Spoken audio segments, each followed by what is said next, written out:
नमस्कार दोस्तों। सिद्धार्थ गौतम बुद्ध के जीवन का एक महत्वपूर्ण कथा है जो उनकी भावनाओं और उनके ध्यान की महत्वपूर्णता को दिखाता है। एक दिन गौतम बुद्ध अपने शिष्यों के साथ वन में ध्यान कर रहे थे। एक शिष्य ने स्वामी बुद्ध से पूछा, आचार्य जी, क्या आप किसी के मन को पढ़ सकते हैं? गौतम बुद्ध ने मुस्कुराते हुए उत्तर दिया, हाँ, मैं किसी के मन को पढ़ सकता हूँ। शिष्य ने हैरानी से पूछा, कृपया हमें एक उदाहरण दें कि आप किसी के मन को पढ़ सकते हैं। गौतम बुद्ध ने आसपास के वन में एक आलस्यपूर्ण शिकारी के पास चले गए। उन्होंने उस शिकारी के पास खड़े होकर कहा, शिकारी जी, क्या तुम जंगल में क्या कर रहे हो? शिकारी ने आश्चर्यपूर्ण भाव से उत्तर दिया, अच्छा, तुम कैसे जान गए कि मैं शिकारी हूँ? गौतम बुद्ध ने उसकी आंखों में देखते हुए कहा, मैं तुम्हारे तीर और धनुष को देखकर जान गया। इस कथा से यह समझा जाता है कि गौतम बुद्ध ने अपने ध्यान की मदद से शिकारी के मन की स्थिति को समझ लिया था। उन्होंने ध्यान की गहराई में से शिकारी के भावनाओं को पढ़ा और उन्हें समझा। इससे यह प्रमाणित होता है कि ध्यान और मन की शांति का अद्भुत महत्व है। इस कहानी को निम्न भागों में बांटा गया है। नंबर 1, मन की शक्ति का अद्भुत प्रदर्शन। गौतम बुद्ध के एक नास्तिक ब्राह्मण के साथ हुआ। एक बार एक ब्राह्मण ने गौतम बुद्ध के पास आकर कहा कि कोई व्यक्ति किसी असाधारण शक्तियों को नहीं प्राप्त कर सकता। उसने बुद्ध को चुनौती दी, क्या उनमें कोई चमत्कार कर सकते हैं या अद्भुत शक्तियां प्रदर्शित कर सकते हैं? इस पर बुद्ध शांति से उत्तर दिया, मैं चमत्कार नहीं करता, लेकिन मैं मन को पढ़ सकता हूँ। ब्राह्मण प्रेरित लेकिन संदेहपूर्ण इस दावे का परीक्षण करने के लिए सहमत हुआ। उसने बुद्ध को एक सार्वजनिक सभा में आमंत्रित किया और अपने शिष्यों को विभिन्न स्थानों पर खड़ा करके हर शिष्य के हाथ में एक विभिन्न वस्त्र रखने के निर्देश दिए।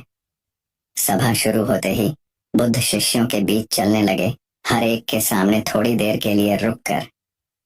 ब्राह्मण और दर्शकों को हैरानी हुई जब बुद्ध ने बिना किसी वर्णमाला के सहारे हर एक शिष्य के हाथ में रखी गई वस्त्र की पहचान की। ब्राह्मण इस प्रदर्शन से हैरान, हार मान गया और मान लिया कि बुद्ध के मन की शक्ति को।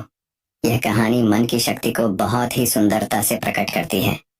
गौतम बुद्ध ने ध्यान और ज्ञान के माध्यम से अपनी चेतना को उन्नत किया और दूसरों के विचारों को पढ़ा और समझा। यह दिखाता है कि मन की शक्ति के माध्यम से हम समस्याओं का समाधान कर सकते हैं और अपने जीवन को सफलता की ओर ले जा सकते हैं। नंबर 2, ध्यान का महत्व बताने के लिए हम गौतम बुद्ध के जीवन की कहानी को उदाहरण के रूप में ले सकते हैं। गौतम बुद्ध की जीवन की शुरुआत प्राचीन भारत में उनके एक राजकुमार के रूप में हुई। वे अपने प्रिय और अधिकारों से भरे जीवन के बावजूद एक अदृश्य असंतोष का अनुभव करते थे। उन्होंने इस असंतोष का समाधान ढूंढने के लिए एक आध्यात्मिक अन्वेषण में प्रवृत्त हो गए। बुद्ध के जीवन का एक महत्वपूर्ण क्षण वह है जब वे बोधि वृक्ष के नीचे बैठे और ध्यान करने लगे। उन्होंने अपने मन को शांत किया, विचारों को संयमित किया और ध्यान का अभ्यास किया। उनके ध्यान की गहराई में उन्हें अनंत ज्ञान की प्राप्ति हुई। उन्होंने अपने मन को शुद्ध किया और आत्म साक्षात्कार प्राप्त किया। इस अनुभव ने उन्हें बुद्ध बना दिया, जिसका अर्थ है जागृत या उत्तेजित। गौतम बुद्ध की कहानी से हमें यह सिखाई जाती है कि ध्यान की अद्वितीय शक्ति है जो हमें अपने आत्मा का साक्षात्कार करने में मदद कर सकती है। ध्यान के माध्यम से हम अपने मन को नियंत्रित कर सकते हैं, चिंताओं को दूर कर सकते हैं और अनंत शांति और संयम का अनुभव कर सकते हैं। इससे हमारे जीवन में स्थिरता, समझदारी और संतोष की भावना बढ़ती है। नंबर 3, अनुभव से सीखना व्यक्तिगत विकास और परिपूर्णता का एक मौलिक पहलू है, जिसे गौतम बुद्ध के जीवन की कहानी के माध्यम से सुंदरता से दिखाया गया है। गौतम बुद्ध, जो राजकुमार सिद्धार्थ के रूप में जन्मे थे, अपने महल की दीवारों के भीतर धन और सुख के साथ एक जीवन बिता रहे थे। हालांकि अपने आसपास की प्रकृति में उन्हें दुख और अनित्यता का दर्शन होता रहा। जीवन के महत्वपूर्ण प्रश्नों के उत्तरों को ढूंढने के लिए सिद्धार्थ ने आत्म अन्वेषण के रूप में एक आध्यात्मिक यात्रा पर प्रवेश किया। अपनी खोज में सिद्धार्थ कई शिक्षाओं और दर्शनों का सामना किया, लेकिन कोई भी उन्हें वहां जो गहन अनुभव नहीं प्रदान कर सका। सिद्धार्थ के लिए अहम अनुभवों में से एक उसकी यात्रा के दौरान हुई, जब उन्होंने एक बूढ़े व्यक्ति, एक बीमार व्यक्ति और एक शव से मुलाकात की। इन मुलाकातों ने उन्हें बुढ़ापे, बीमारी और मौत के अस्तित्व का सामना करवाया, जिससे उन्हें दुख की स्वरूप का विचार करने पर विचार करने के लिए प्रेरित किया। एक और महत्वपूर्ण अनुभव सिद्धार्थ के लिए उनके यात्री धन्य ने एक घूमने वाले सन्यासी के साथ हुई थी, जो शांति और संतोष की भावना को उसके मन में पैदा किया। इस सन्यासी के आदर्श के प्रेरणालय सिद्धार्थ ने समझा कि वास्तविक सुख और संतोष केवल भौतिक संबंधों और इंद्रियों के संतोष से नहीं प्राप्त किया जा सकता है। दुख से बाहर निकलने की उनकी गहरी इच्छा के साथ सिद्धार्थ ने अपने राजकुमारी जीवन को त्याग दिया और संन्यास की ओर अग्रसर हुए। वर्षों तक उन्होंने खुद को कठोर आध्यात्मिक अभ्यासों में ध्यान देने का प्रयास किया। अंततः उन्होंने बोधि वृक्ष के नीचे प्रशांति की प्राप्ति की।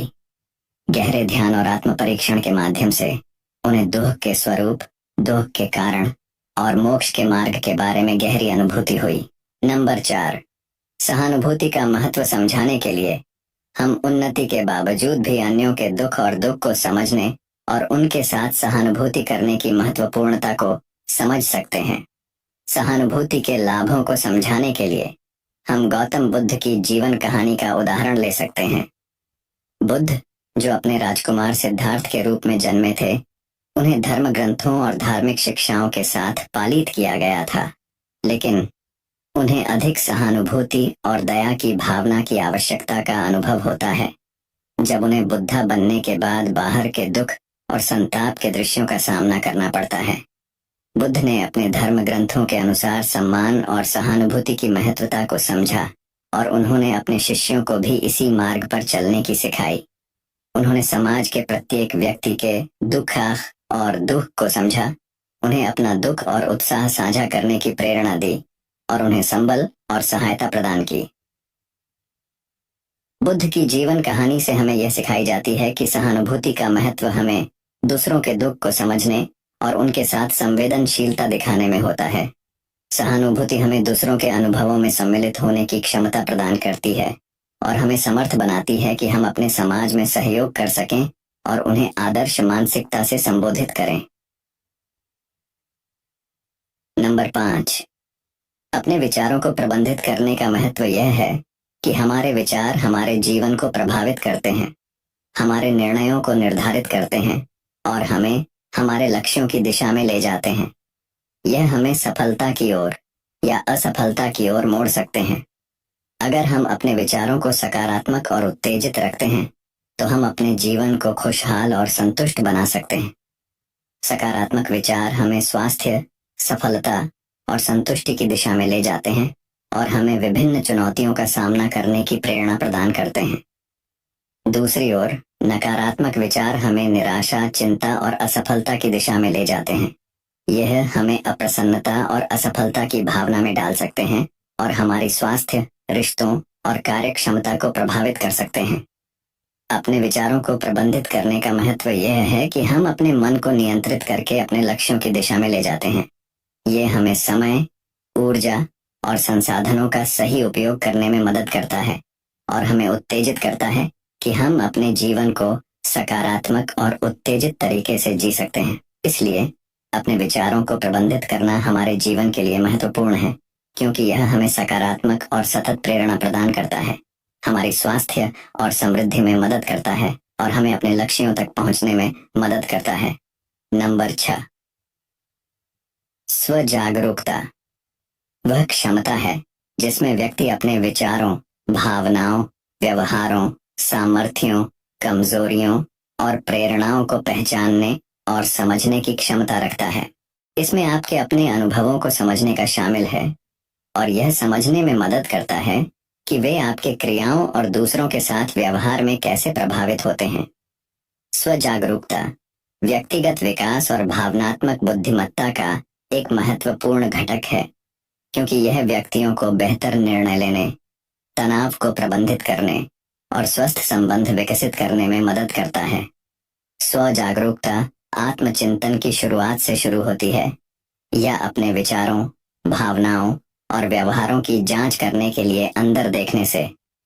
इसमें अपने साथ सच्चाई बोलने और अपनी सकारात्मक गुणों और सुधार की आवश्यकताओं को स्वीकार करने शामिल है।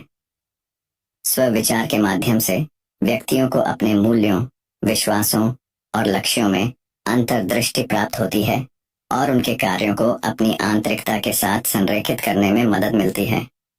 स्व जागरूकता इसे समझने का भी हिस्सा है कि आप अपने आप को कैसे देखते हैं और दूसरों कैसे आपको देखते हैं।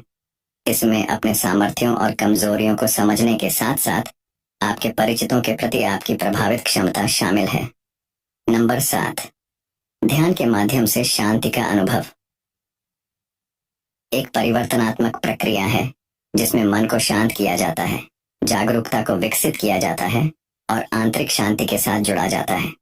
ध्यान को सदियों से मानसिक स्पष्टता, भावनात्मक संतुलन और आध्यात्मिक पूर्णता प्राप्त करने का एक साधन के रूप में अपनाया गया है। नियमित अभ्यास के माध्यम से व्यक्ति गहरे आराम, स्पष्टता और आंतरिक शांति की अनुभूति कर सकता है। ध्यान का अभ्यास आमतौर पर एक शांत और आरामदायक स्थान ढूंढने, एक विश्रांत पोजीशन अधिकृत करने और ध्यान को प्राप्त करने के लिए ध्यान देने पर आधारित होता है। ध्यान के माध्यम से ध्यान केंद्रित करने से अभ्यासक धीरे धीरे मन को शांत करते हैं और गहरे आराम की अवस्था में प्रवेश करते हैं। ध्यान के मुख्य लाभों में तनाव को कम करना और विश्रांति को प्रोत्साहित करना शामिल है। मनोवैज्ञानिक सांस लेने और शारीरिक जागरूकता में लगने के द्वारा व्यक्ति शारीरिक और मानसिक तनाव को छोड़ सकता है, जिससे उसे एक शांति और संतुलन की भावना होती है। यह विश्रांति प्रतिक्रिया रक्तचाप को कम करने में मदद करती है, हृदय दर को कम करती है और चिंता और डिप्रेशन के लक्षणों को कम करती है। इसके अलावा ध्यान जागरूकता का विकास करता है, जो वर्तमान में और बिना निर्णय के पूर्णता में लगने का अभ्यास है।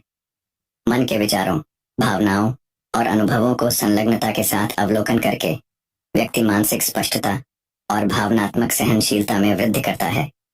ये ऊंची जागरूकता उन्हें जीवन की चुनौतियों का सामना करने के लिए संभवतः नेतृत्व करती है और दया और कोमलता के साथ प्रतिक्रिया करने की क्षमता को विकसित करती है। सिद्धार्थ गौतम की सत्य की खोज की कहानी मानवता की अनंत कुंजीवली में समझ और बोध की इस यात्रा का प्रतिनिधित्व करती है, जो सदियों से मनुष्यता को प्रेरित करती रही है। सिद्धार्थ की यह यात्रा सौभाग्य से तपस्या तक जीवन के अस्तित्वीय प्रश्नों के उत्तरों की खोज में विभिन्न मार्गों की खोज का परिणाम है। उनकी अंतिम समझ बोधि वृक्ष के नीचे हुई और उससे उत्पन्न हुई शिक्षाएं आज भी पूरे विश्व में खोजकर्ताओं को प्रेरित करती हैं। ये कहानी एक संवेदनशील याद दिलाती है कि प्रश्न करने, खोजने और अंत में हमारे अस्तित्व के भीतर और उसके पार मौजूद गहरे सत्यों को खोजने की गहरी अहमियत है। अगर आपको हमारी वीडियो पसंद आई हो तो वीडियो को लाइक और चैनल को सब्सक्राइब करें। धन्यवाद।